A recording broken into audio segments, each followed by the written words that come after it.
ರಾಜ್ಯದಲ್ಲಿ ತುಂಬ ಶಕ್ತಿ ದೇವತೆಗಳ ದೇವಸ್ಥಾನಗಳಿವೆ. ಕೆಲವೊಂದು ದೇವಸ್ಥಾನಗಳು ತುಂಬ ಪ್ರಾಮುಖ್ಯತೆ ಹಾಗೂ ಮಹತ್ವವನ್ನು ಹೊಂದಿರುತ್ತವೆ. ಅಂತಹ ದೇವಸ್ಥಾನಗಳಲ್ಲಿ ಪ್ರಮುಖವಾದದ್ದು ಹೊಸಕೋಟೆಯ ಕಂಬಳಿಪುರದಲ್ಲಿರುವ ಕಾಟೇರಮ್ಮ ದೇವಿಯ ಶಕ್ತಿಪೀಠ. ಭಕ್ತರು ತಾಯಿಯನ್ನು ಅಪಾರವಾಗಿ ನಂಬಿ ಬರುವಂತಹ ದೇವಸ್ಥಾನ. ನಮ್ಮ ಸಮಸ್ಯೆಗಳಿಗೆ ತಾಯಿಯಲ್ಲಿಯೇ ಪರಿಹಾರ ಇದೆ ಅಂತ ನಂಬಿ ಬರ್ತಾರೆ. 4 ವರ್ಷದಿಂದ ನಾವೇನ್ ನೆನ್ಸ್ಕೊಂಡಿದ್ದೋ ಅದು ಒಳ್ಳೇದಾಯ್ತು. ಮತ್ತೆ ಇವಾಗ್ಲೂ ಅಷ್ಟೇನೆ ಒಳ್ಳೇದಾಯ್ತು ಅಂತಾನೆ ಬಂದಿದೀವಿ. ನಮ್ಗೇನೋ ಒಳ್ಳೇದನ್ಸಿದೆ ಅಮ್ಮ, ಹಂಗಾಗಿ ಮನಸ್ಸು ಸಮಾಧಾನ ಆಗಿದೆ ಬಂದಿದ್ದೀವಿ. ಏನಂದ್ರೆ ಒಂದ್ ಮನೆ ಕಟ್ಬೇಕಂತ ನಿಂತೋಗಿತ್ತು, ಅದು ಒಳ್ಳೇದಾಯ್ತು. ಪ್ರತಿ ತಿಂಗಳು ಬರ್ತೀರಾ? ಮನ್ಸು ಬಂದಾಗ ಬರ್ತಾ ಇರ್ತಾರೆ. ನಾವ್ ಹೋಗ್ಬೇಕಂದಾಗ ನಾವ್ ಬರ್ತಾ ಇರ್ತೀವಿ. ಇಷ್ಟು ವಾರ ಅಂತೇಳಿ ಬರ್ತೀವಿ. ಹೋಗ್ಬೇಕಂತ ಮನ್ಸು ಬಂದಾಗ ಬರ್ತಾರೆ. ಹಾಗೆಯೇ ನಂಬಿ ಬರುವ ಭಕ್ತರ ಕಷ್ಟಗಳನ್ನು ಮಂಜಿನಂತೆ ಕರಗಿಸುವ ಶಕ್ತಿ ತಾಯಿ ಕಾಟೇರಮ್ಮನಿಗಿದೆ.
ಈ ದೇವಸ್ಥಾನಕ್ಕೆ ಕರ್ನಾಟಕ, ತಮಿಳುನಾಡು ಮತ್ತು ಆಂಧ್ರಪ್ರದೇಶ ಹಲವಾರು ರಾಜ್ಯಗಳಿಂದ ಅಪಾರ ಸಂಖ್ಯೆಯಲ್ಲಿ ಭಕ್ತರು ದೇವಾಲಯಕ್ಕೆ ಬರ್ತಾರೆ. ಎಲ್ಲರಿಗೂ ಧನ್ಯವಾದಗಳು. ನಾವು ಒಂದು ತಮಿಳುನಾಡು ಹೊಸೂರು, ನಮ್ದು ಕೃಷ್ಣಗಿರಿ ಡಿಸ್ಟಿಕ್. ನಾವು ಒಂದು 5 ವರ್ಷದಿಂದ ಬರ್ತಾ ಇದ್ದೀವಿ. ನಮ್ಗೂ ಸ್ವಲ್ಪ ಕೆಲಸಗಳು ನಡೀತಾ ಇದ್ದಿಲ್ಲ. ಇಲ್ಲಿ ಯಾರೋ ಸ್ವಲ್ಪ ಜನ ಹೇಳಿದ್ರು ಈ ತರ ಬಂದು ಇಲ್ಲಿ ಹೋದ್ರೆ ಚೆನ್ನಾಗ್ ಆಗತ್ತೆ ಅಂದ್ರ ನಾವು ಒಂದು 4 ವರ್ಷದಿಂದ ರೆಗ್ಯುಲರ್ ಆಗಿ ಬರ್ತಾ ಇದ್ದೀನಿ. ಒಳ್ಳೆ ಕೆಲಸಗಳಾಗಿದೆ. ಅಮ್ಮವ್ರನ್ನ ನಂಬ್ಕೊಂಡು ಎಲ್ಲರೂ ಬರ್ಬೋದು. ನಿಮ್ ಕೆಲಸಗಳು ಏನಾದ್ರು ಇದ್ರೆ ನೀವು ಇಲ್ಲಿ ಬಂದು ಹೋದ್ಮೇಲೆ ಕಂಪಲ್ಸರಿ ಸಕ್ಸಸ್ ಆಗುತ್ತೆ ಅನ್ನೋ ನಮ್ಮ ಬಿಸ್ನೆಸ್ ಲೆವೆದಲ್ಲಿ, ವ್ಯಾಪಾರ ವ್ಯವಹಾರದಲ್ಲಿ ನೆಕ್ಸ್ಟ್ ಒಂದು ನಮ್ಮ ವ್ಯವಸಾಯ ಎಲ್ಲ ಮಾಡ್ತೀವಿ. ಅದ್ರಲ್ಲಿ ಪರವಾಗಿಲ್ಲ, ಎಲ್ಲ ಒಳ್ಳೇದಾಗಿದೆ. ನಾವು ಬೆಂಗಳೂರಿಂದ NGF ಇಂದ ಬಂದಿದ್ದೀವಿ, ಕೃಷ್ಣೇನಪಳ್ಳಿ ಅಂತ. ಇಲ್ಲಿ ನಾವು 3 ಸತಿ ಬಂದಿದ್ದೀವಿ ಇಲ್ಲಿಗೆ. ಮಗನಿಗೋಸ್ಕರ ಇಲ್ಲಿ ಒಂದ್ ಕೈ ಮುಕ್ಕೊಂಡು ಹೋಗಿದ್ದೀವಿ. ನಾವು ಅರ್ಕೆ ಏನ್ ಕಟ್ಕೊಂಡಿಲ್ಲ, ಕೈ ಮುಕ್ಕೊಂಡು ಹೋಗಿದ್ದೀವಿ. ಒಳ್ಳೇದಾದ್ರೆ ಕರ್ಕೊಂಬಂದು ಹೆಣ್ಣು ಹುಡುಗಿ ಕರ್ಕೊಂಬಂದು ಪೂಜೆ ಮಾಡಿಸ್ಕೊಂಡು ಹೋಗ್ತೀವಿ. ಮಡ್ಲಕ್ಕಿ ಕೊಟ್ಟು ಅಂತ ಅರ್ಕೆ ಕೈ ಮುಕ್ಕೊಂಡಿದ್ವಿ. ನಮ್ಮ ಮಾಧ್ಯಮದವರು ಭಕ್ತರನ್ನು ಮಾತನಾಡಿಸಿದಾಗ ಪ್ರತಿಯೊಬ್ಬರು ತಮಗಾದ ಅನುಭವವನ್ನು ನಮ್ಮೊಂದಿಗೆ ಹಂಚಿಕೊಂಡರು.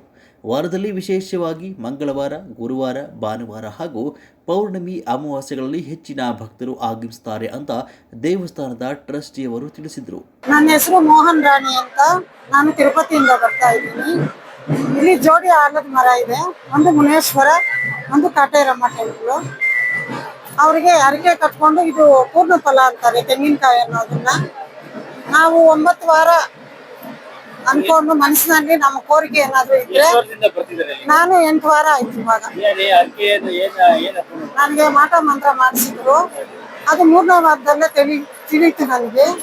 ಇಲ್ಲಿ ಬಂದ್ಮೇಲೆ ತಿಳಿಯಿತು ನನಗೆ. 3ನೇ ಕಾಯಿ ಕಟ್ಟಿದ್ಮೇಲೆ ನಾನು ಗುರುಗಳನ್ನ ಹೋಗಿ ನೋಡಿದೆ. ಅವರು ಈಗ ಮಾಟ ಮಂತ್ರ ಮಾಡಿಸಿದ್ದಾರೆ ಅಂದ್ರು. ಈಗ ಅಮ್ಮನ ಹತ್ರನೂ ನಾನು ಕೇಳ್ಕೊಂಡೆ, 1000 ರೂಪಾಯಿ ಕಟ್ಟರೆ ಅವರು ಚೀಟಿ ಕೊಡ್ತಾರೆ. ಅದರಲ್ಲಿ ಅಪ್ಪನೇ ಕೇಳಿದ್ರೆ ಅವರು ಅದೇ ಉತ್ತರ ಕೊಟ್ರು, ಮಾಟ ಮಂತ್ರ ಮಾಡಿಸಿದ್ದಾರೆ ಅಂತ. ಅಮ್ಮನೂ ಅದೇ ತರ ಹೇಳಿದ್ರು. ನನಗೆ ಇಲ್ಲಿಗೆ ಬಂದ್ಮೇಲೆ ಸ್ವಲ್ಪ ಮೈಗೆ ಹುಷಾರಿಲ್ದಿರಂಗಿತ್ತು, ಹಣಕಾಸಿನ ತೊಂದರೆ, ತುಂಬಾ ಪಾಪರ ಆಗ್ಬಿಟ್ಟಿದೀನಿ. ನಾನು ಚೆನ್ನಾಗಿದ್ದವಳು ತುಂಬಾ ಕೆಳಗೆ ಬಿದ್ದುಬಿಟ್ಟಿದ್ದೀನಿ.